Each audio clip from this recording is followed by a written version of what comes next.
Buenas noches, bienvenidos, bienvenidas nuevamente a una emisión de Un Café con Omar Burneo. Este programa tiene el propósito de establecer una conversación con la persona que nos acompaña. Y esta noche me anticipo en mencionar, se trata del ingeniero agrónomo doctor Trotsky Guerrero Carrión, y vamos a hablar sobre temas importantes de nuestra realidad continental. Lo vamos a hacer a referirnos a lo que pasa en este rato en América Latina, y también vamos a referirnos a un tema que nos llega mucho, sobre todo a usted que nos está viendo en algunos de los cantones de nuestra provincia, el tema de la economía rural, lo que pasa en nuestro campo y qué debería, según nuestro invitado, plantearse como temas claves del debate acerca de la realidad económica y social de nuestro agro. Y también vamos a hablar al final brevemente sobre una de sus importantes obras. Así que vamos a hacer una pausa ahora y regresamos enseguida. En esta noche nos acompaña, como ya repito otra vez, el doctor Trotsky Guerrero Carrión, a quien de antemano le agradecemos por su presencia.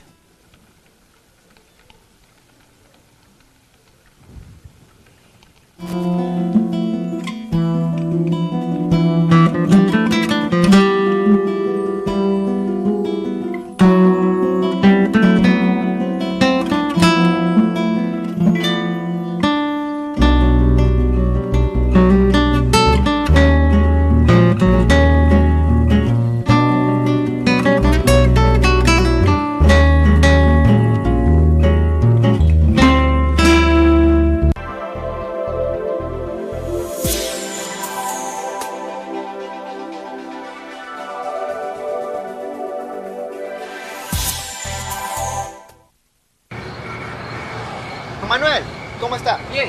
Oiga, mi papi me manda a comprar 2 de estas botellitas. Está bien, son $3. Tenga, aquí está. Pero eso sí, muchachos, se me van. Se me van. Gracias.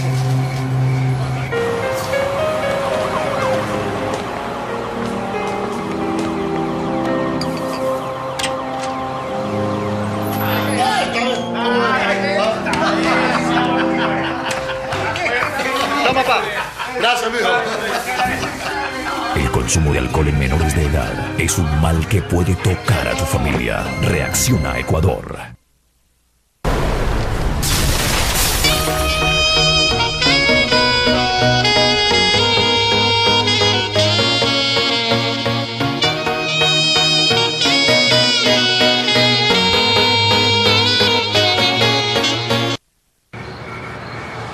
Manuel, ¿cómo está? Bien. Oiga, mi papi me manda a comprar 2 de estas botellitas. Está bien, son $3. Tenga, aquí está. Pero eso sí, muchachos, se me van. Se me van. Gracias. Papá, ya me voy a estudiar. Chao, mijito. Cuídate, pórtate bien, ¿ah?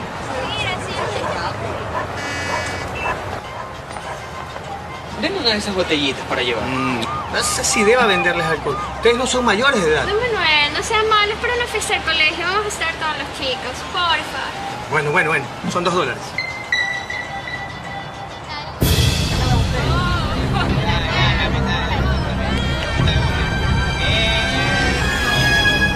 ¡Oye, Pirulé! ¡Ven! Cuidado, me ve mi papá. No pasa nada, dale. El consumo de alcohol en menores de edad es un mal que puede tocar a tu familia.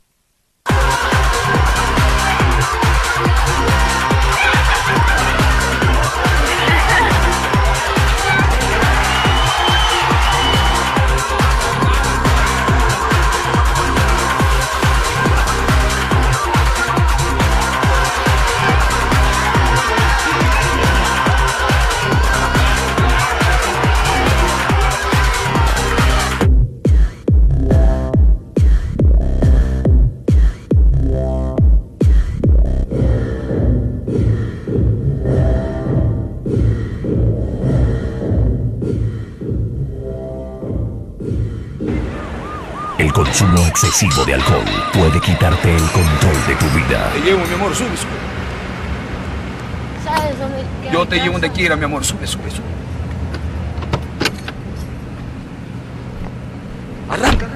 Reacciona Ecuador. El periódico es una tienda en que se venden al público las palabras del mismo color que las quiere. Honoré de Balzac, 1799-1850. Escritor y novelista francés.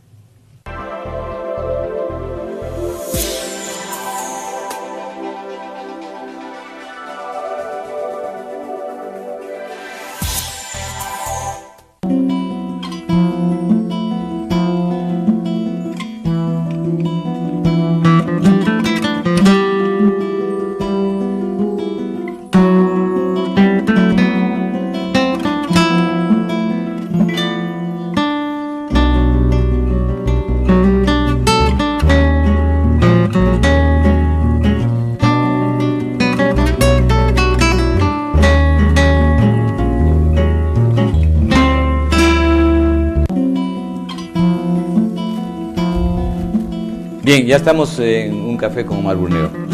Trotsky, buenas noches, bienvenido. Gracias por acompañarnos. Buenas noches. Decía yo que es inevitable, es obligatorio que en estas circunstancias este programa se considere convocado, se considere llamado por la realidad que vivimos en América Latina, puesto que evidentemente, más allá de afectos y desafectos, tenemos que tener una visión clara sobre la geopolítica de nuestro continente. Nuestro continente es uno de los que están en la lista de las corporaciones transnacionales para un proceso intensivo de explotación de recursos naturales y materias primas a través de proyectos como el IRSA, que pocos conocen, por cierto, casi nadie sabe qué es el IRSA, la Iniciativa para la Integración de la Infraestructura Regional Sudamericana, larguísimo nombre, para referirse a un proyecto creado, pensado, en el que todos los estados de América del Sur ponen sus esfuerzos, se comprometen ante los organismos multilaterales de crédito como la CAF, para financiar obras de infraestructura que permitan que las corporaciones puedan vaciar este continente de sus recursos. En ese contexto, la presencia de liderazgos como el de Hugo Chávez Frías es muy importante, y ahora que él acaba de morir, pues lo primero que tengo que hacer yo, necesariamente desde el punto de vista humano, es reconocer el liderazgo y la presencia de Hugo Chávez en la historia contemporánea de América Latina, y obviamente lamentar su deceso. Pero más allá de eso, más allá de esta posición, que creo que la compartimos muchos latinoamericanos, está el tema de tratar de entender qué pasa. ¿Cuál es la opinión de nuestro invitado, el ingeniero Trotsky Guerrero Carrión, sobre este escenario que se presenta en América Latina tras la desaparición de un líder reconocido globalmente como un vocero, un actor político importante de América Latina? Bueno, muchas gracias, Omar, muchas gracias, Canal 13. Yo pienso que es importante señalar que Hugo Chávez, no obstante su forma sui generis de gobernar, tenía una enemistad gratuita de Estados Unidos, sobre todo, y de los países occidentales, Alemania, qué sé yo, Francia, porque y él siempre habló en sus gobiernos de orientar las políticas que estaban dirigidas por él hacia los pobres, la orientación hacia los pobres daba una posibilidad de que, por ejemplo, ahora cuando ya está muerto el presidente Chávez, sea muy aquilatado la participación de la gente en las calles de Caracas, sobre todo. Yo creo que, a diferencia de los gobiernos neoliberales de que ha tenido América Latina, porque el Ecuador no se ha librado de eso tampoco, yo creo que Venezuela tuvo la posibilidad con Chávez de orientar sus políticas hacia direccionando todas sus acciones constructivas, por ejemplo, hacia los pobres Venezuela. El tema de digamos, el incremento del gasto social, que era impensable en gobiernos de tipo de corte neoliberal. Y el otro tema, tal vez esto es importante, que habría que reconocer en el discurso de Chávez, es esta propuesta integracionista del continente. Sí, acordarse del cambio bolivariano hacia América Latina a través de la unidad del sur, llamaba él. Yo creo que eso posibilitaba daba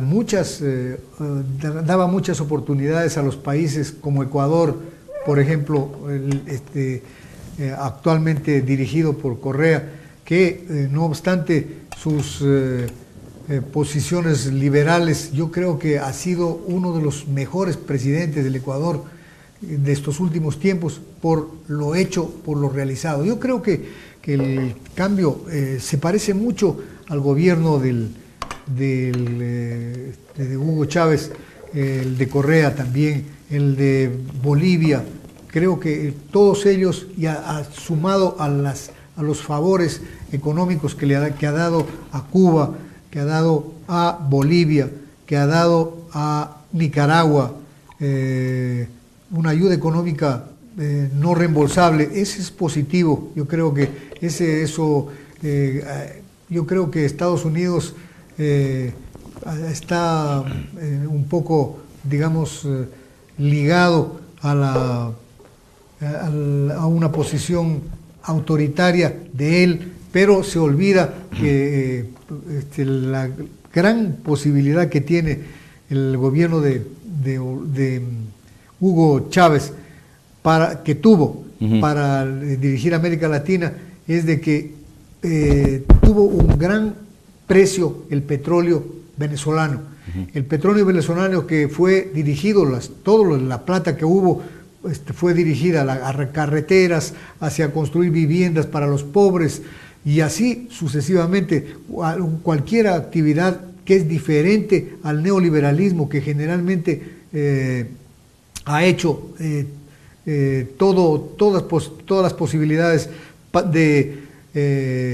por ejemplo, de utilizar el dinero que le venía del petróleo para exportar el petróleo y llenar los bolsillos ellos.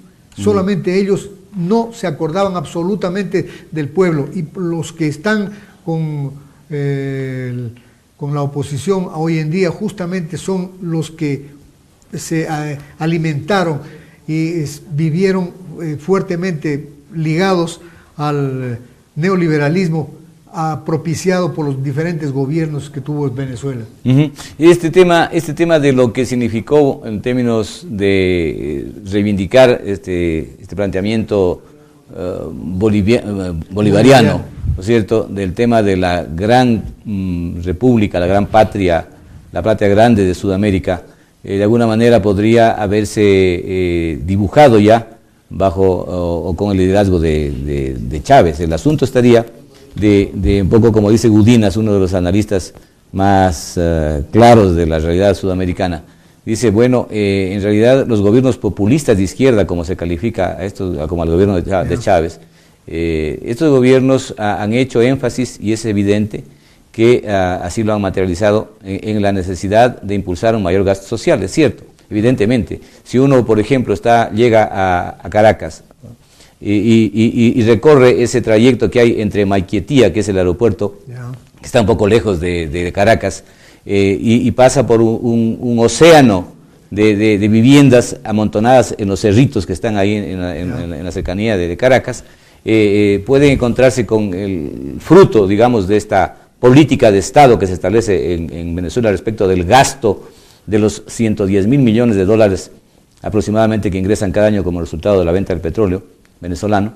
Y obviamente eso prácticamente significa que esas casitas que estaban en medio de lodazales, que estaban amenazadas por los aluviones, donde justamente en el gobierno de Chávez ya hubo una tremenda tragedia en uno de esos barrios, justamente en esos pobres barrios, no recuerdo el nombre exactamente de esos barrios.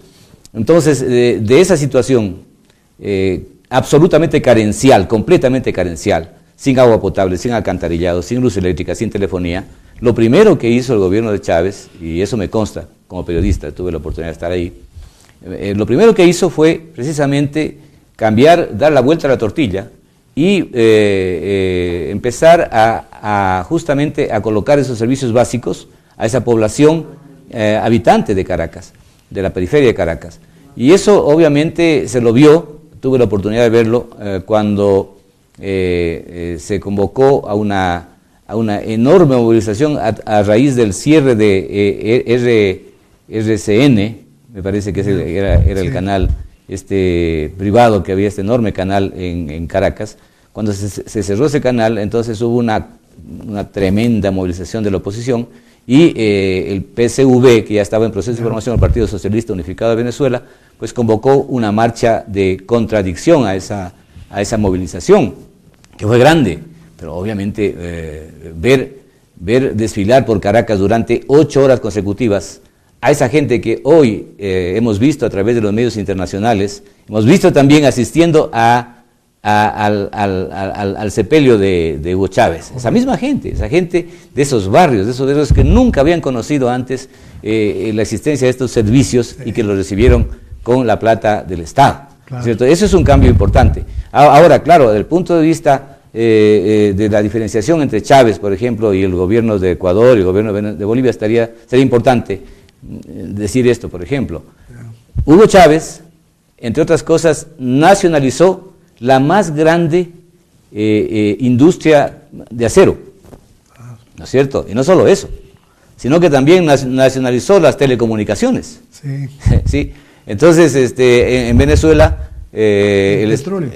con el petróleo, se logró el tema del petróleo. ¿Cómo Chávez se planteó como una batalla, digamos, la lucha contra la dirigencia de justamente la empresa petrolera de PDVSA, que estaba en manos de un grupo sindical poderoso, ¿no? Controlado por las oligarquías, aquellas rentistas que tú estás comentando, ¿no es cierto? Esas oligarquías ociosas que se pasaban por todo el mundo como los más grandes millonarios, compartiendo la pompa y la soberbia de los jeques árabes. Correcto. Así eran los sucos de Venezuela, eso lo veíamos. Cuando se viajaba, tú que has estudiado en Europa y has viajado mucho a Europa, recordarás que en los aviones que iban a Europa, la mitad eran venezolanos que estaban de turismo. Sí.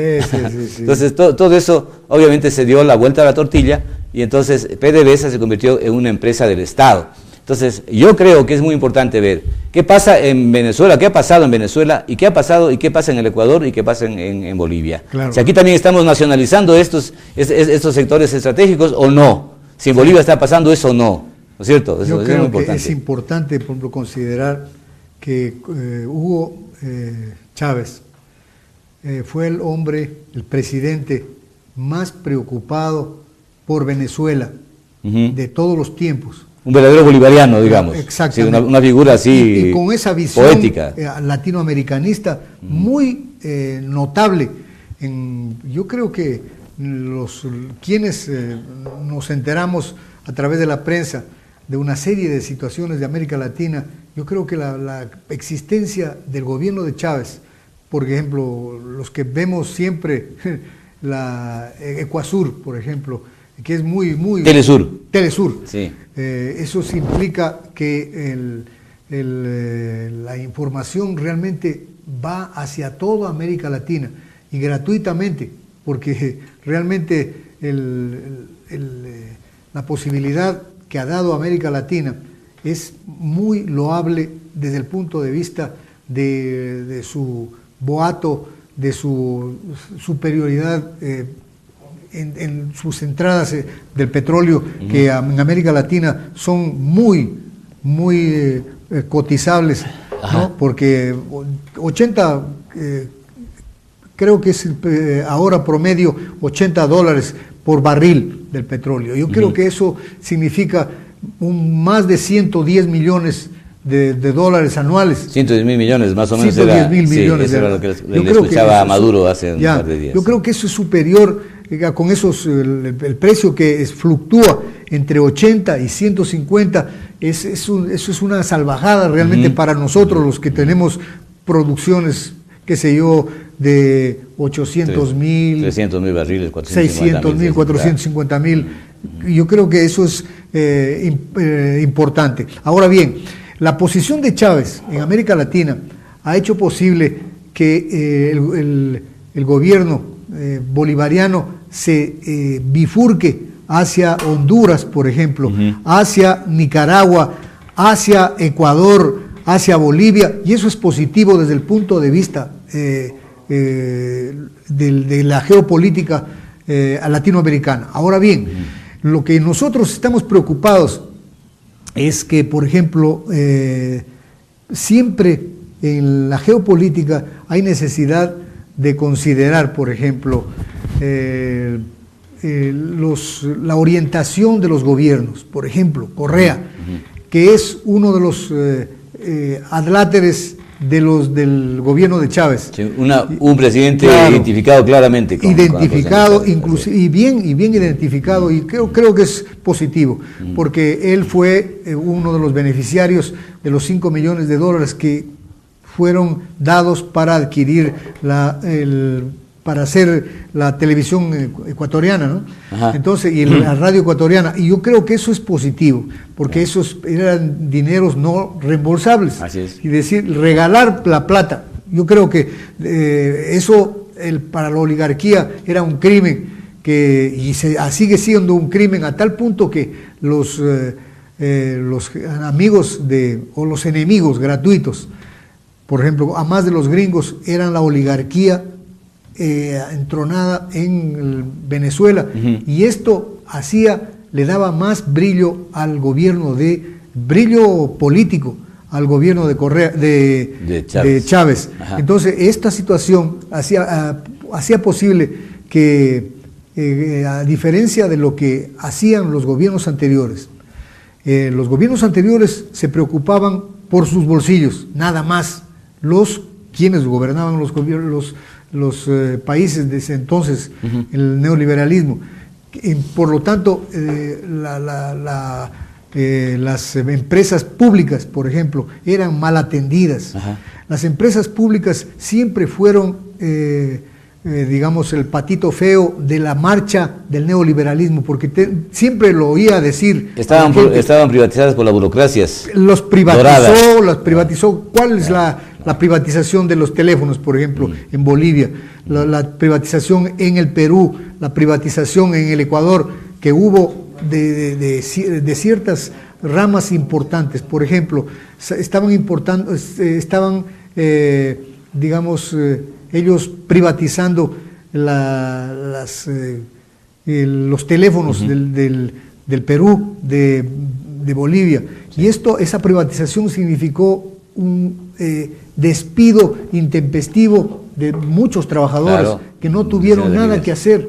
Y si fueron personas que estaban 30, 20 años, yo creo que los años que les faltaba para la jubilación son realmente, digamos, sin la posibilidad de obtener trabajo como cualquiera de los empleados o cualquiera de los trabajadores del país, y eso les significa una situación muy crítica. Yo creo que frente a eso, la posición que tiene Correa aquí hoy en día, la posición de Hugo Chávez, fue importante de consolidarlo al Estado, digamos, aprovechar las posibilidades y los talentos que existen en los empleados públicos, porque realmente no es que los empleados públicos son corruptos solamente. Lo que dicen, yo creo que la corrupción viene del que lo da, la hace y también la recibe. Entonces eso es importante. Eso es propio del sistema. Claro, el sistema, un sistema capitalista. Bueno, claro, entonces, lo que interesa es la ganancia y la acumulación, sea como sea. Exacto. Entonces yo creo que frente a esta situación, el gobierno de Hugo Chávez ha hecho posible que se cambie toda esta forma de gobernar y digamos, por primera vez en la historia de la humanidad haya una adjudicación de dinero presupuestario del Estado hacia el sector popular, que tantos años ha esperado para que algún gobierno se acuerde que por supuesto el pueblo llano era el que nombraba presidentes, pero los nombraba porque estaban desinformados y por supuesto la mayor cantidad de propaganda para las elecciones era hecho por los que tenían dueños del petróleo, dueños de las grandes empresas que generalmente tenían libertad para negociar y el Estado nunca, jamás podía intervenir. Trotsky, ahí pongamos un elemento, es muy importante que usted está manifestando. Evidentemente, el hecho de que los recursos provenientes de la explotación del petróleo se conviertan en gasto social, evidentemente favorece la economía en general, en términos macroeconómicos, y también, obviamente, a los sectores menos favorecidos. Uno de los temas que obviamente se seguirá discutiendo, y es un tema clave, es hasta qué punto ese manejo del gasto social puede, en ciertas circunstancias, generar clientelismo político.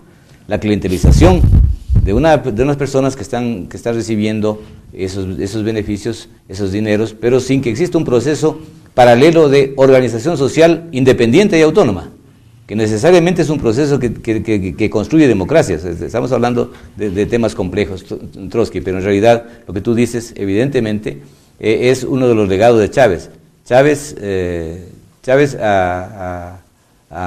hizo énfasis en devolverle a Venezuela la capacidad de ser un país soberano frente al rol hegemónico de Estados Unidos en el continente. Ese es un hecho indiscutible. Sí. Y también tuvo una posición importante frente a las pretensiones hegemónicas de la Unión Europea. Correcto.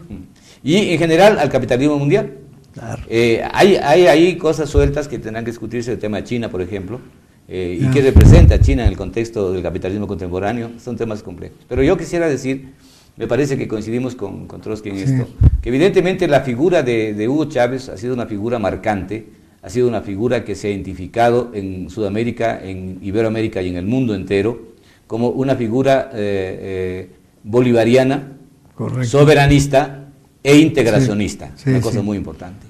Yo quiero, digamos, para cerrar este segmento, justamente comentar con Trotsky, con usted, una vivencia personal. Nosotros nos reuníamos en Caracas el 2001, nos reuníamos el Consejo Directivo de la Asociación Iberoamericana de Televisiones Regionales. Yo era parte de ese directorio y tuvimos la oportunidad de asistir a Caracas a una reunión de nuestro directorio porque uno de los integrantes, mi amiga, me va a perdonar que no me acuerdo el nombre de ella, era ministra de Comunicación del gobierno de Chávez en el primer periodo, y entonces ella era integrante también de ese directorio al cual yo pertenecía. Y ella consiguió, una cosa interesante, consiguió que el gobierno de Hugo Chávez nos invitara oficialmente. Entonces teníamos una cena con el presidente Hugo Chávez. Y justamente en el 2001 se produjo la primera manifestación pública importante de la oposición venezolana, liderada por gobernadores que eran contrarios a Hugo Chávez, y que marcharon por Caracas. Entonces allí, a 2 horas de reunirnos con el presidente Chávez y compartir una cena con él, se produjo esta movilización, y entonces obviamente el movimiento chavista hizo una contramanifestación y tenía que estar el presidente Hugo Chávez y no pudimos estar con él.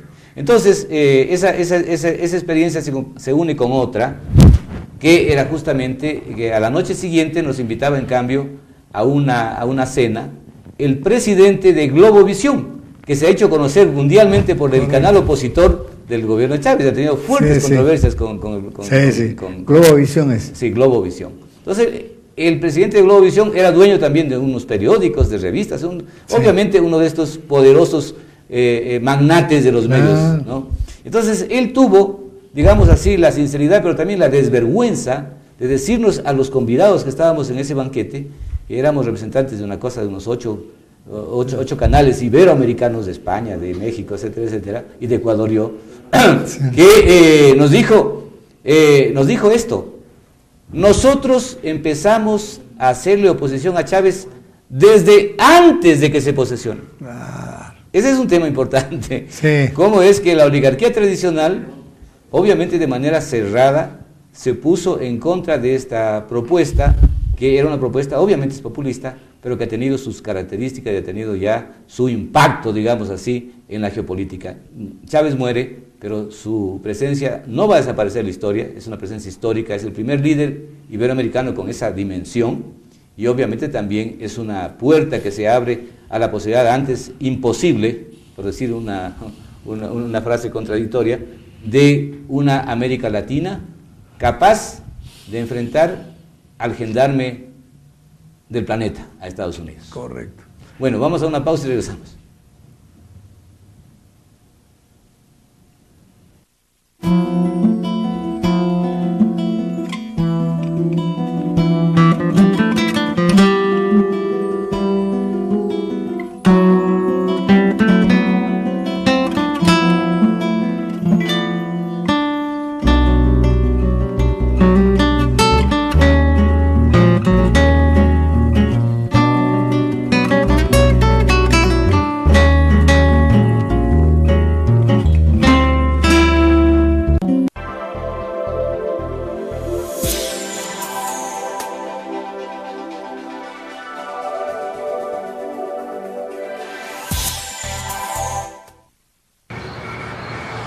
Manuel, ¿cómo está? Bien. Oiga, mi papi me manda a comprar 2 de estas botellitas. Está bien. Son $3. Tenga, aquí está. Pero eso sí, muchachos, se me van. Se me van. Gracias.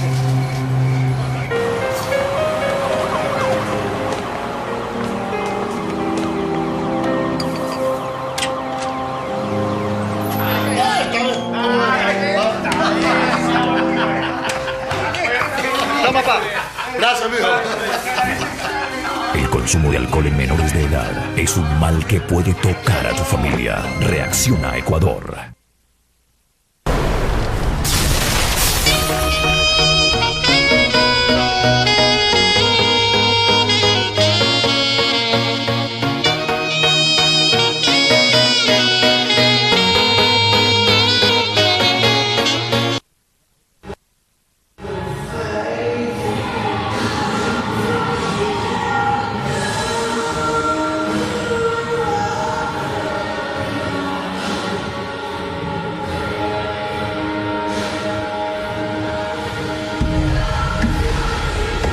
En el Ecuador, miles de litros de alcohol circulan ilegalmente. La mayoría sin control de calidad, falsificados. Y pueden aparecer donde menos lo esperas. ¿Y tú, qué estás tomando? Reacciona Ecuador. I can hear the sound of violins long before it begins. Make me thrill as only you know how. So hang smooth, sway me now.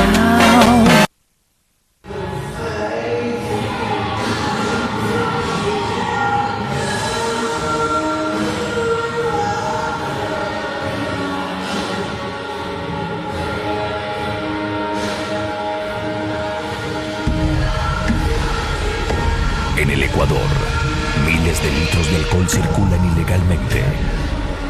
La mayoría sin control de calidad, falsificados. Y pueden aparecer donde menos lo esperas. ¿Y tú, qué estás tomando? Reacciona Ecuador. Una prensa cínica, mercenaria y demagógica, producirá un pueblo cínico, mercenario y demagógico. Joseph Pulitzer, editor estadounidense, 1847-1911. En su honor, se institucionalizó el Premio Mundial al Periodismo.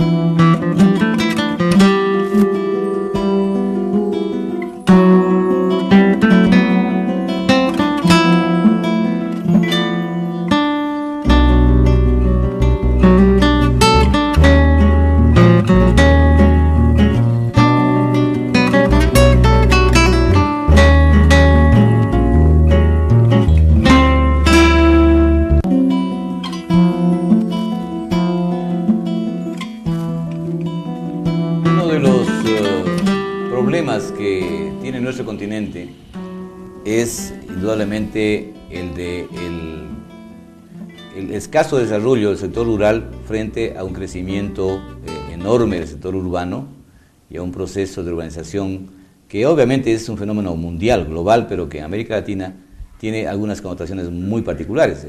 Y para no irnos tan lejos en América Latina, digamos, por ejemplo, en Loja, a mí me impactó Trotsky el otro día leer un informe donde decía que prácticamente en el Cantón Loja, por ejemplo, hablando del Cantón Loja, las 13 parroquias rurales no alcanzan a representar ni el 20% de la población cantonal total.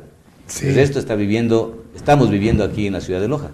Esta situación obviamente tiene varios efectos y tiene varias características. Uno es de que mientras el sector urbano está recibiendo, inclusive hablábamos del caso de Caracas, por decir algo, el sector urbano recibe una fuerte inversión del Estado, no es lo mismo, no es lo que pasa con el sector rural. El sector rural sigue estando afectado por graves problemas que son estructurales y también obviamente por nuevos problemas como el tema de la inmigración, la falta de perspectivas y posibilidades, la calidad de vida, etcétera, que obviamente pues tienen impacto en la sociedad. El tema de la igualdad, la equidad, pues ahí en el campo quizá está mucho más visible su opuesto, que es justamente el tema de la marginalidad y el tema de la pobreza.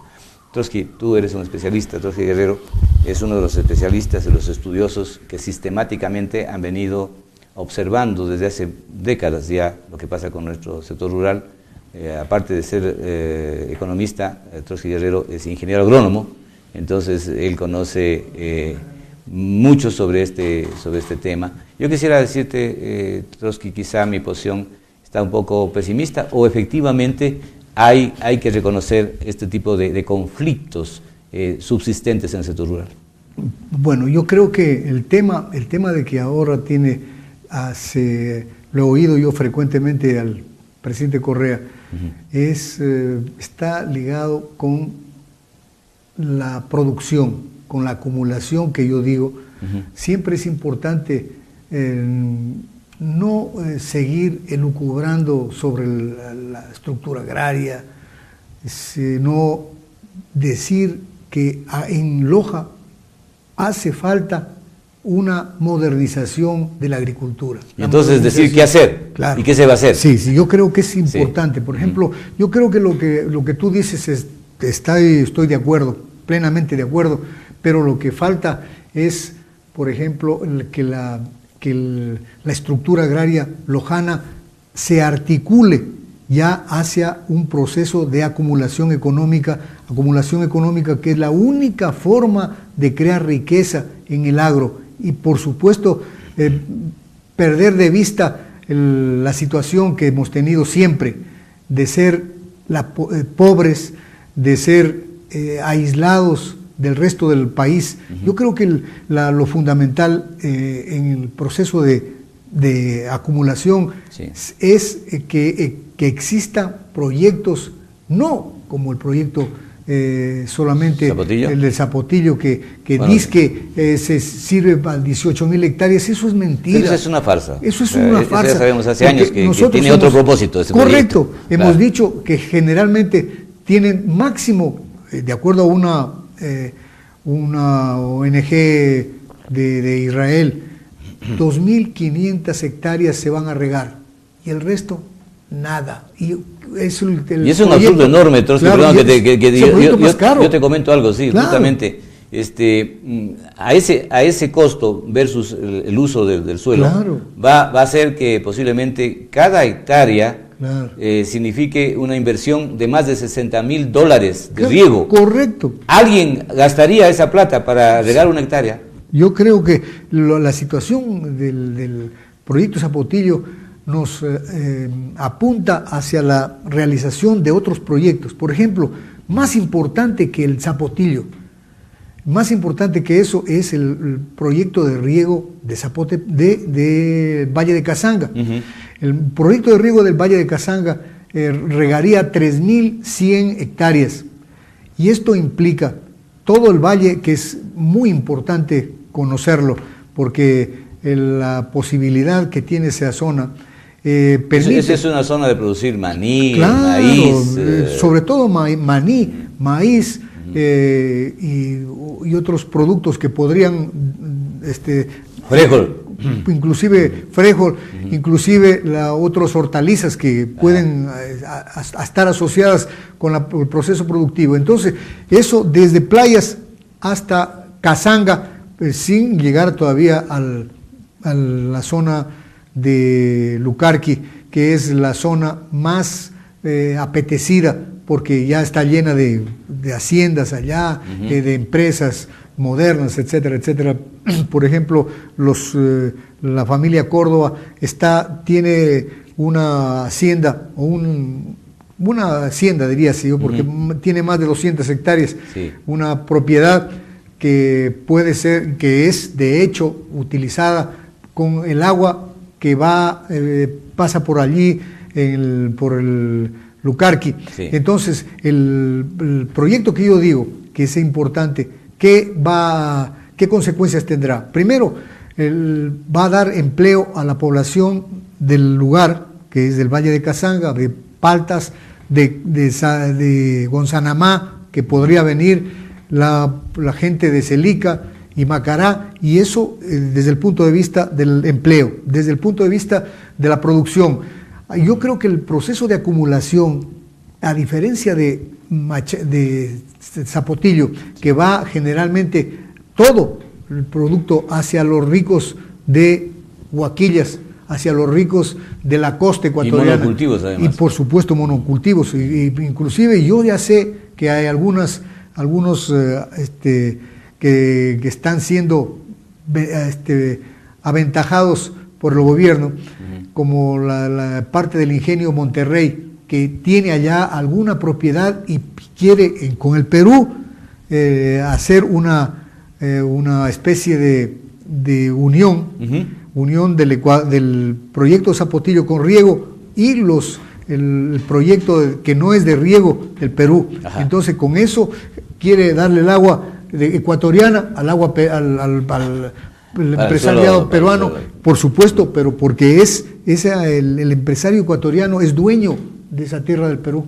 Entonces viene una cosa, yo creo que eso implica una discusión más aparte, pero... eso hablamos, pero en todo caso sería interesante para yo, quisiera también integrarme en esto. Estamos hablando entonces de que están observándose ya señales de un desarrollo capitalista del agro, pero que es igualmente perverso porque además es a costa de el subdesarrollo de los demás. Claro, claro. ¿Cierto? Porque el agua es un recurso estratégico que además tiene que repartirse de forma equitativa. Estamos justamente en ese debate. Claro, digamos, sumando al empleo, hay la posibilidad de que la acumulación permita a la gente de la provincia de Loja subir de situaciones, por ejemplo, ya no ser pobre, sino un medio, qué sé yo, y de acuerdo a la acumulación disponible. Por ejemplo, yo creo que lo único que tiene que hacer el Estado es invertir en la obra de riego. Claro, porque entonces estamos hablando de que el Estado no puede separarse de su responsabilidad en cuanto se refiere a estos sectores vulnerables, digamos así, que además están produciendo una cosa que es elemental, que es los alimentos, y por tanto está generando soberanía alimentaria y seguridad alimentaria. Yo creo que eso es importante para que el gobierno actual de Correa no hable solamente de digamos, el desarrollo de la producción en la costa, en el norte, o en el centro, o en el norte, o en el austro, si es que es en Cuenca. De Cuenca. Yo creo que Loja también tiene derecho, pero cuando hay autoridades de Loja que reclamen, eso es importante, porque si hubiera sido... Ese es un tema delicado, porque justamente las autoridades de Loja son casi invisibles, digámoslo así. Exacto. Sí, pero bueno, yo quisiera, vamos a un corte creo, pero yo quisiera, Trotsky, que este concepto que tú has colocado aquí, muy importante, que sería como la puerta de salida de esta situación penosa, sería el tema de la acumulación. Acumulación entendemos como ahorro, como la capacidad que la gente tiene de obtener ganancia. Ingreso. ¿No es cierto? Claro, ingreso. Pero ¿cómo rompemos eso? Si justamente tú mismo has analizado en varios de tus libros que existe una cadena de apropiación de la acumulación de la ganancia del campesino que sigue siendo pobre al final de todo el ciclo, porque esa acumulación va quedando en manos de los intermediarios, va quedando en manos de los especuladores, va quedando en manos de los usureros que practican la usura rural. Para terminar, yo creo que la idea, creo esta forma de acumulación tendrá que hacérsela con el establecimiento de cadenas productivas. Ajá. La cadena productiva que no solamente implica la producción, sino la venta de insumos, la comercialización, que esos son elementos vitales, pero en la actualidad, y bueno, en décadas pasadas, perjudiciales para el campesinado. El tema de los insumos vendría a ser de que eso es un negocio que manejan grandes corporaciones transnacionales que tienen articulado el sistema globalmente. Claro. Y el tema de la comercialización, estamos hablando también de grupos, de clanes, de mafias que se apropian de forma sistemática e histórica. Una cadena productiva tiene la producción, la comercialización, el aprovisionamiento de insumos y también el procesamiento y transformación vital para generar valor agregado que se quede en la zona. Entonces van a haber diferentes tipos que nunca jamás se lo considere a la empresa solita, sino articulado a una cadena productiva. Importante. Bueno, ahora mismo vamos a hacer un corte, pero yo le había sugerido al ingeniero Trotsky Guerrero, al doctor Trotsky Guerrero, bueno, son dos títulos, pero a nuestro amigo Trotsky, al amigo de los lojanos, que combinemos en esta noche, en este café con Omar Burneo, dos elementos importantes. Este análisis que estamos haciendo desde la experticia de Trotsky en la realidad de nuestra economía, especialmente en el sector rural, y también su talento, su enorme talento como cantautor. Un cantautor que además se ha interesado, ha querido y lo ha logrado tomar ese sentido de identidad de nuestra tierra. Las canciones que hace Trotsky, aparte de su riqueza musical y de su talento como intérprete, están ligadas a una realidad que la retrata y la pone allí, donde usted está justamente encontrando un elemento de identidad o de integración de nuestra lojanidad o nuestras lojanidades. Hay personas que nos están viendo, yo le había comentado acá tras cámaras a Trotsky, que por ejemplo una amiga mía muy querida, muy jovencita, italiana, ella es admiradora de la canción Añoranzas de Trotsky. Pero tú decías, Trotsky, que esta noche nos vas a hacer oír una canción nueva, unas coplas de tu amplio repertorio. Entiendo que estas son nuevas. Sí, bueno, ante todo yo le voy a hacer una propaganda a todos los oyentes. Yo creo que en el mes de abril lanzo un libro que se llama Amanecer. Ajá. Y forma parte de unas canciones mías que espero les gusten. Tienen como razón de ser la lojanidad, y esto es importante para todos quienes queremos mucho a Loja. Ahí están en ese disco Coplas de Pan Coger, se llama. ¿Coplas de? Coplas de Pan Coger. Pan Coger. Como llamaban los españoles. Ajá. Bien. Cantar en Loja es urgente para alegrarnos la vida, sanándonos las heridas de los amores ausentes. Aquí se toca guitarra y sin descanso se canta, cuando el gaznate lo aguanta, encendida ya la farra. En mi tierra mucha gente se desvive por el norte y gustoso lo comparte porque es inmensa su fuente. Y gustoso lo comparte porque es inmensa su fuente. Su secreto está en el aire, quizá tal vez en el suelo, en el azul de su cielo o en la mujer con donaire. En el azul de su cielo o en la mujer con donaire. Qué hermoso cuando se canta y un buen traguito te tomas, haciendo copas y bromas, alegrando la garganta, compadre, sí, sí.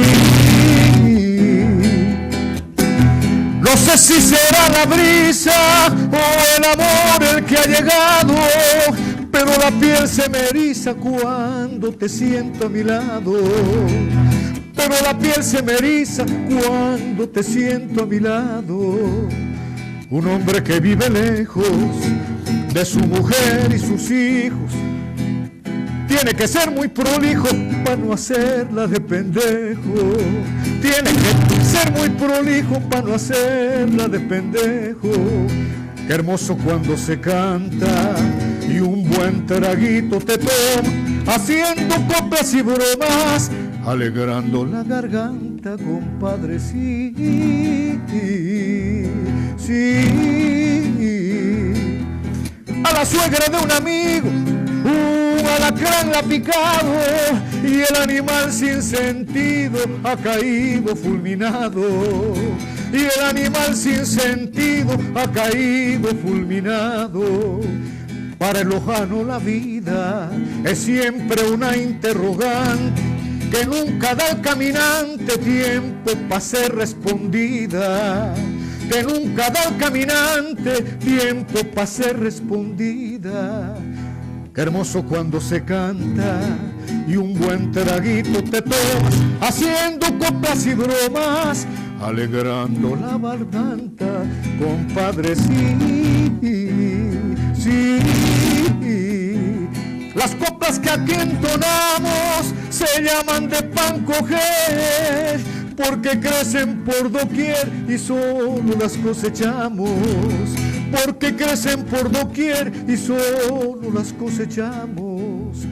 Las angapilas son aves que anticipan los temblores. Ojalá para los amores se prevean los dolores. Ojalá para los amores se prevean los dolores.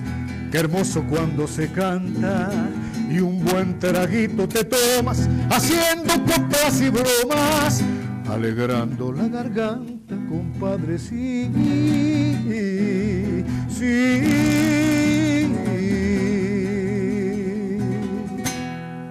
Muy bien. Qué excelente, qué hermosa canción. Bueno, me queda la interrogante, ¿pa cogedes? O pan coger. Pan coger. Es una contracción, sí, son dos palabras. Yo creo que él es un nombre tomado de los españoles. Los españoles, cuando se hablaba de un árbol que era solamente de coger, un árbol, por ejemplo, se cosechaba ahí, por ejemplo, las pomarrosas, que son lojanas, y por supuesto eran de pan coger porque uno iba a cogerlas y se las comía, ¿no? Nada, esa es la situación. La copla, bueno, por supuesto, las coplas hago con el ánimo de que el lojano siempre crea que nosotros somos creadores y somos cantores de lo nuestro, y por supuesto todo lo nuestro significa una situación sui generis. Ajá. Claro. Son temas que tienen proyección artística. Claro. Sí, o sea, yo entiendo esto, como tú lo planteas, que nuestra identidad está compuesta de una enorme cantidad de valores que tenemos. Correcto. Y que no los reconocemos a veces. Y tú los haces notorios, los haces visibles con tus coplas. Sí, sí, sí. Qué excelente.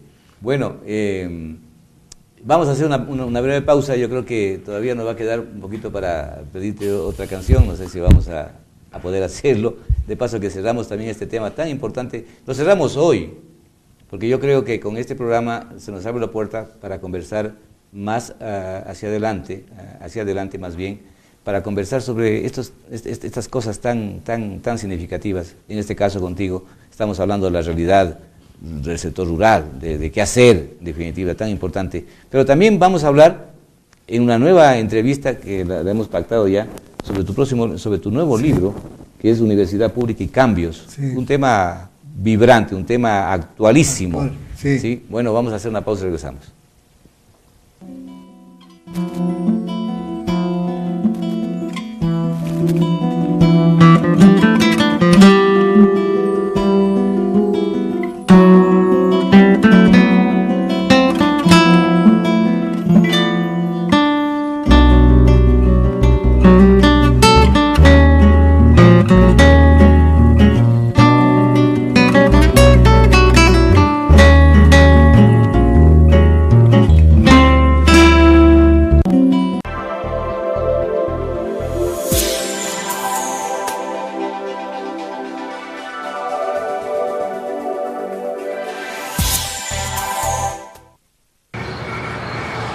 Manuel, ¿cómo está? Bien.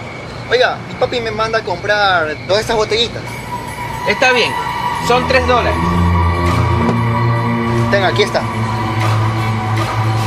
Pero eso sí, muchachos, se me van. Se me van. Gracias.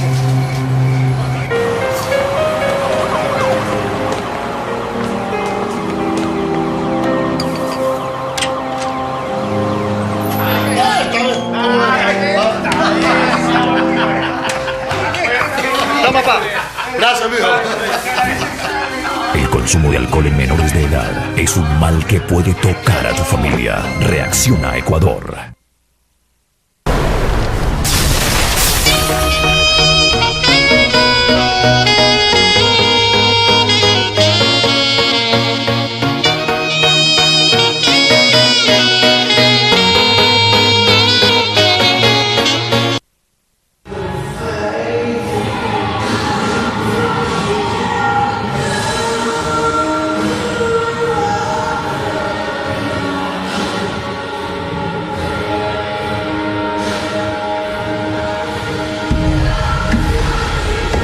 En el Ecuador, miles de litros de alcohol circulan ilegalmente.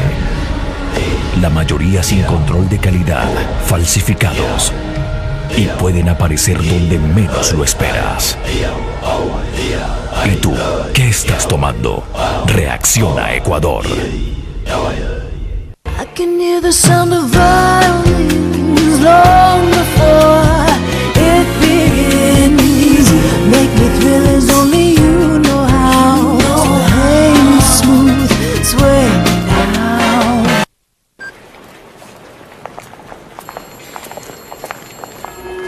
Morboso.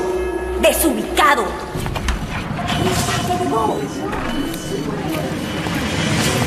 ¿Con qué cara se atreve a venir? Se te pasó la mano. Uy, está fregado.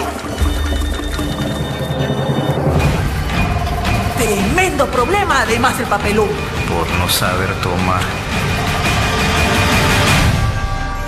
El consumo excesivo de alcohol puede quitarte el control de tu vida. Reacciona Ecuador. Una prensa cínica, mercenaria y demagógica, producirá un pueblo cínico, mercenario y demagógico. Joseph Pulitzer, editor estadounidense, 1847-1911. En su honor, se institucionalizó el Premio Mundial al Periodismo.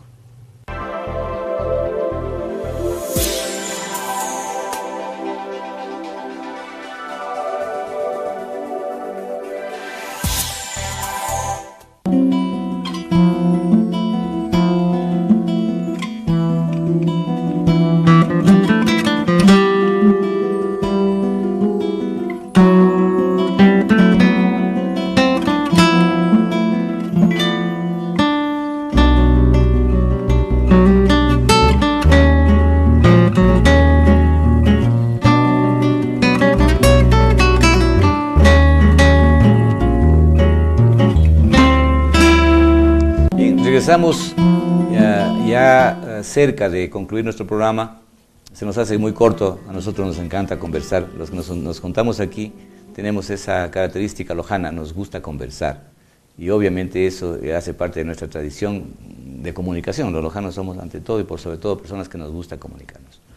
Entonces estamos hablando de varios temas y me gustaría que cerráramos un poco por ahora este planteamiento que nos ha hecho el doctor Trotsky Guerrero respecto de una necesidad concreta. Hay que aterrizar soluciones y salidas desde el Estado para el sector rural. Tenemos que necesariamente hacer algo. ¿Qué es lo que necesitamos hacer en la provincia de Loja? Por ejemplo, es determinar zonas que sean aprovechables con riego y, por supuesto, esas situaciones darlas a los agricultores que están en la zona, con la prohibición de dar una inversión a gente que no es del lugar.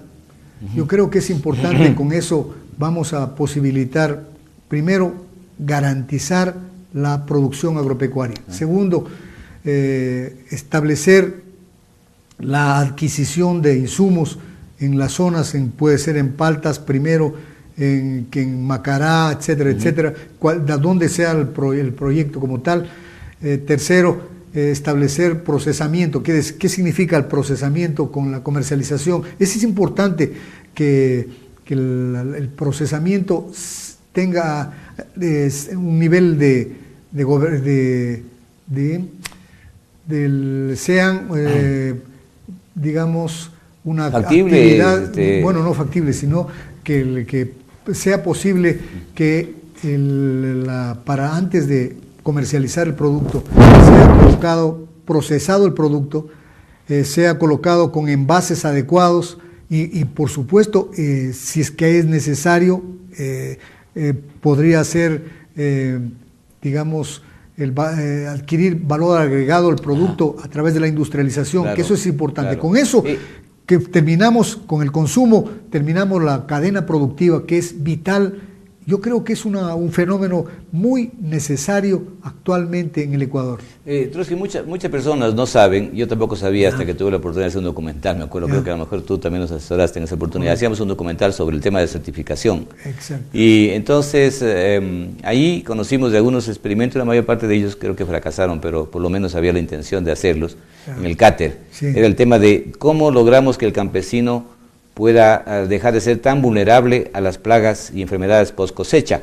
Es decir, cuando cosechan sus frijoles, su maíz y tal, ¿cómo lo conservan y lo pueden colocar en el mercado de manera más autónoma, más independiente y no estar sujetos a las maquinaciones de los comerciantes intermediarios? Correcto. Que castigan el precio cuando hay una salida de producción? Tú estás hablando del otro elemento, que es la agroindustrialización, pero no vemos nada de eso aquí. Sí. Y más bien lo que estamos viendo, Trotsky, y hablando de café, lo que estamos viendo, así como hay productos, como hay propuestas que son, digamos, completamente proactivas, que son virtuosas, como el hecho de que ya haya empresarios como Gustavo Costa, por ejemplo, aquí en Loja, que están haciendo este café riquísimo, Caxarumi, lo están vendiendo ya, lo están colocando con buenos envases, lo están comercializando en Europa, en fin, están dándole salida al tema del café. Pero paralelamente a eso, ya estamos viendo que vienen empresarios guayaquileños, ya están llegando los empresarios guayaquileños, ya tienen proyectos, ya tienen planes, y a lo mejor hasta este rato que estoy diciendo esto yo, a lo mejor ya están montando sus fábricas para ellos apropiarse de la producción de la poca y vulnerable producción de café, para producir ellos este café industrializado. No pasa eso con casi todos los procesos, de que finalmente cuando hay una posibilidad de sacar ganancia, son otros, como tú dices, los que se la vienen a llevar. Yo creo que el problema fundamental es visualizar el problema, el proceso, como cadena productiva. La cadena productiva tiene eslabones, por ejemplo, la producción agrícola, pecuaria o forestal, es el primero. Segundo, el aprovisionamiento para la producción, que es modernizar los almacenes de insumos que existen en cada cabecera cantonal.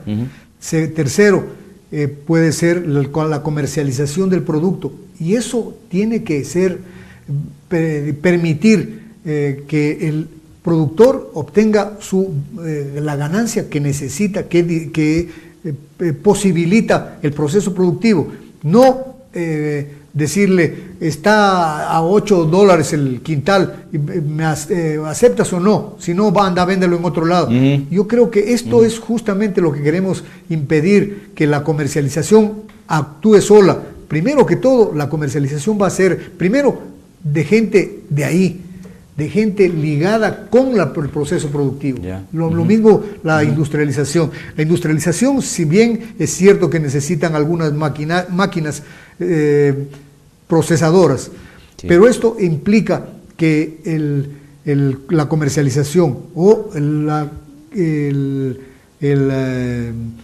industrialización sea una actividad hecha por gente del lugar. Y esto posibilita que se hagan equipos, inclusive lo que tú señalabas hace un rato, que no la gente que produce no se sienta después de unos días, después de unos meses, qué sé yo, digamos, con temor a ser,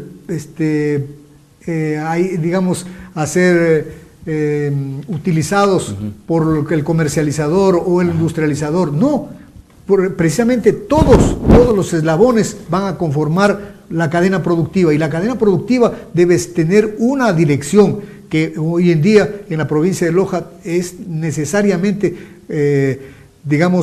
establecida a través de las industrias que existen en la provincia de Loja y por los lojanos solamente. Trotsky, sí. Esto que vendría a ser como sería una aspiración, pero en la práctica todavía no lo tenemos. Sí, bueno, ¿El Estado qué está haciendo el Estado ahora? ¿Hay algún cambio cualitativo en la conducta del Estado? Hay cambios, por ejemplo, los empresarios como Pronaca están en la cadena productiva del maíz. Por decirte un caso, que lo hemos detectado con un proyecto de investigación que lo hicimos hace poco. ¿Qué significa ello? Que ellos importan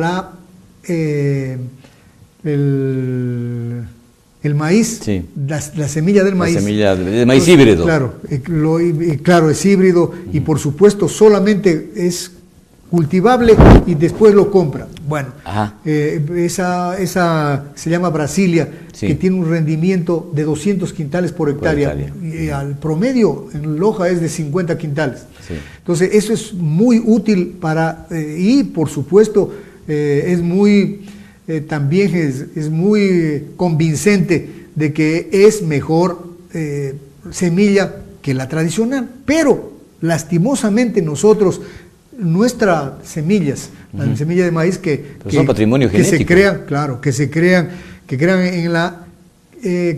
crean en las humitas, que crean los tamales, y hay una serie de productos que están ligados, el mote, que están ligados con la vida, chicha, con la culinaria lojana, por el sango, la chicha también. Claro. Eso implica que nosotros debemos seguir manteniendo la biodiversidad lojana, que es a través de la utilización de las semillas que existen en la localidad, ¿no? Me parece muy importante. Y yo creo que todo esto que tú estás mencionando lograría de forma concreta, material, resolver un tema fundamental, que es el arraigo del campesino en su tierra. Correcto. Que no se vea expulsado por la pobreza para venir a las ciudades a abocarse a situaciones tremendamente difíciles. Correcto. ¿No es cierto? Sí, sí, que es lo que tú siempre has señalado. Sí.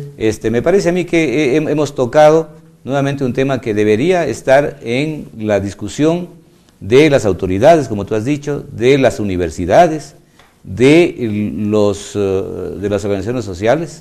Debería estar obviamente en la mira del gobierno. El gobierno tiene mucho que hacer en este sentido y esperemos que así lo haga. Creo que el programa se nos llega al final, pero no queremos perdernos la oportunidad. Trotsky, ya nos diste la ocasión de escuchar esta bella copla, esta bella canción, que no se me guarda el nombre, Pan coger. Coplas de pan coger. Ahora, ¿qué nos vas a brindar, Trotsky? Bueno, yo con todo el cariño para los oyentes y para ti, muchas gracias, voy a cantar una canción que también forma parte de un disco que lo voy a hacer, pero todavía lo voy a hacer. Ese se llama... Está en fábrica. Está en fábrica nomás. Hay que cantar.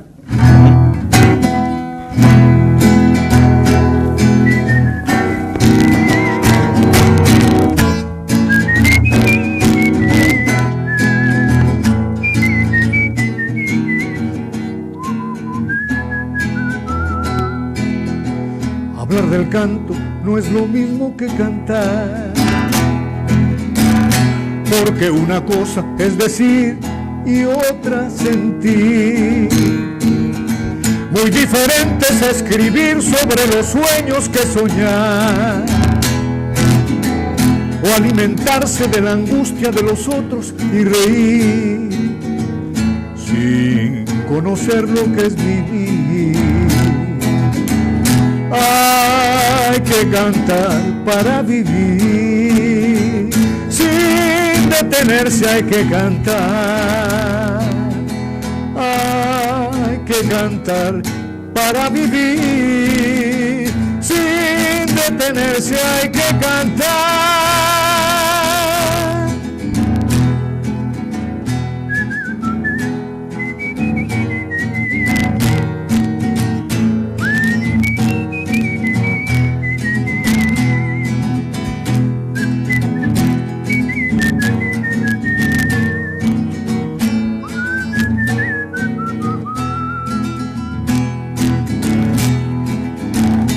El cambio no es lo mismo que cambiar, porque el sendero no es regalo del azar.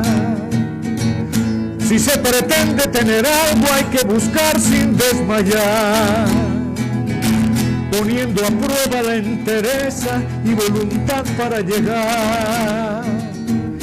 No importa cuánto ha de durar, hay que cantar y caminar, sin detenerse hay que cantar, hay que cantar y caminar, sin detenerse hay que cantar. Excelente. Muy bien. Así llegamos, Trotsky, te agradezco enormemente tu presencia y te la agradecemos, te la agradece también quien nos está viendo en la televisión, nuestros amigos, muy queridos amigos de los cantones del sector rural. Tenemos una presencia allá, digamos, apabullante en los cantones y también seguramente en Loja, donde nos están viendo.